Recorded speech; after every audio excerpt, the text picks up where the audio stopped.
कई मान्यवर पूर्वतन मुख्यमंत्री तथा विरोधी दल नेता नवीन पट्टनायक सेतेबेले जी चीफ सेक्रेटरी थे तीन जन चीफ सेक्रेटरी सेतेबेले से निर्देश देते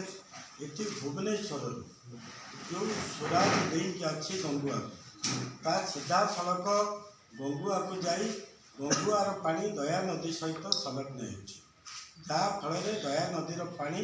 प्रदूषण हो विशेषकर मुझे सेतेबेले मान्यवर पूर्वतन मुख्यमंत्री भुवनेश्वर उपकंठे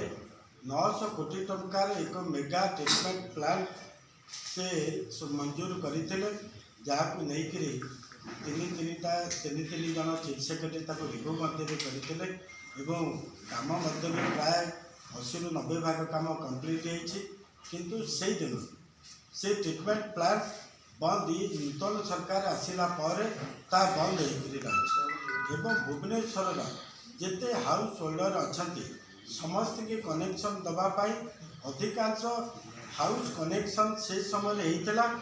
आउ जहाँ बाकी ता नूतन सरकार आसला पेंडिंग भी रही विशेषकर सेतबेलर मुख्यमंत्री एवं चीफ सेक्रेटरी ऑर्डर देते आउ गोटे ट्रीटमेंट प्लांट जोटा कि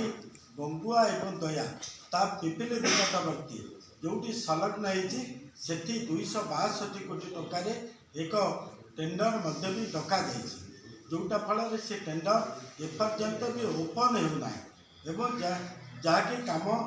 पारना जहाँ फल दया नदीर पानी निश्चित रूपे प्रदूषण अच्छी लोक मैंने जेहेतु दया नदी पर निर्भर करुँच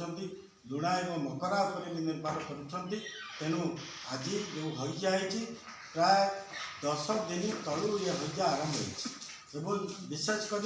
गोपीनाथपुर पंचायतर जागुड़ीपदर ओडिशा कथा पंचायतर जी कि नुआ गाँ नईकूल पाटना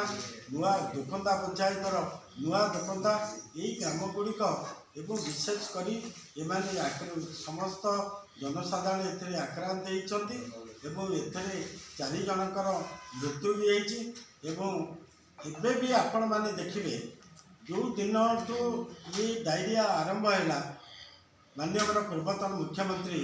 एवं विरोधी दल नेता नवीन पट्टनायक तुरंत मत फोन करी अंचल को जावाई टीवी देखला निर्देश देते से दिन ठार मुझे अंचल में रही समस्त प्रशासनिक अधिकारी मान सहित एवं मेडिकल सहित से जोगदान कर गाँव को जाई कंटिन्यू मु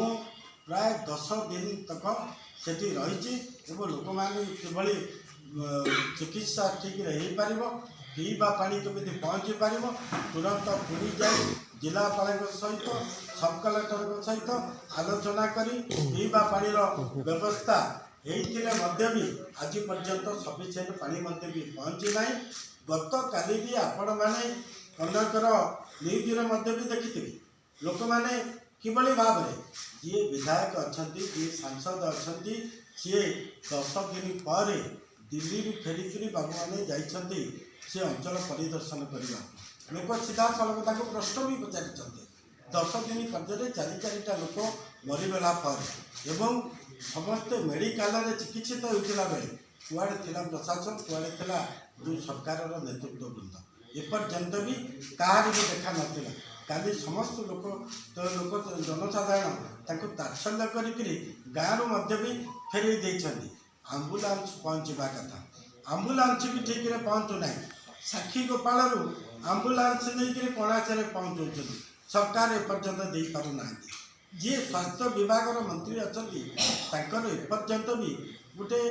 मनीषपणिया भी आसुना मानविकता भी आसुना से अंचल को जाई ग्रस्त कर लोक मान भेटा ना मुख्यमंत्री ना स्वास्थ्य मंत्री कहीं जाए गत काली केवल सांसद और विधायक 2 जन जाकि 10 दिन पर लोक मरी सारा समस्त लोक चिकित्सित होता बेले ना मेडिकल ना ये कहीं भी पहुँची ना मेडिकल आपड़ देखिए मुझे कहि गणमाध्यम कंटिन्यू बाहरी गोटे गोटे पीएससी रे चाबी पड़ी पड़ा गोटे हरचंडी प्रसाद पीएससी आज पर्यंत चाबी पड़ी रही डाक्तर नाहांती एवं गोटे जागुली पदर पीएससी जो एएनएम सेंटर सेठी ना गोटे स्टाफ ना डाक्तर कहीं नाहांती चाबी पड़ी जो दिन सरकार आसी से दिन डाक्तरी नाहांती कि कई स्टाफ भी मेडिकल स्टाफ भी कई सेठी नाहांती से समस्ते उद्वेग प्रकाश कर जड़े सुनाम धन्य डाक्तर कोणास सीएचसी थे रमेश बेहेरा जहाँकि कोणास लोक एवं जोड़ुंट विधायक गाली गुलज कर मेडिकल बाहर कर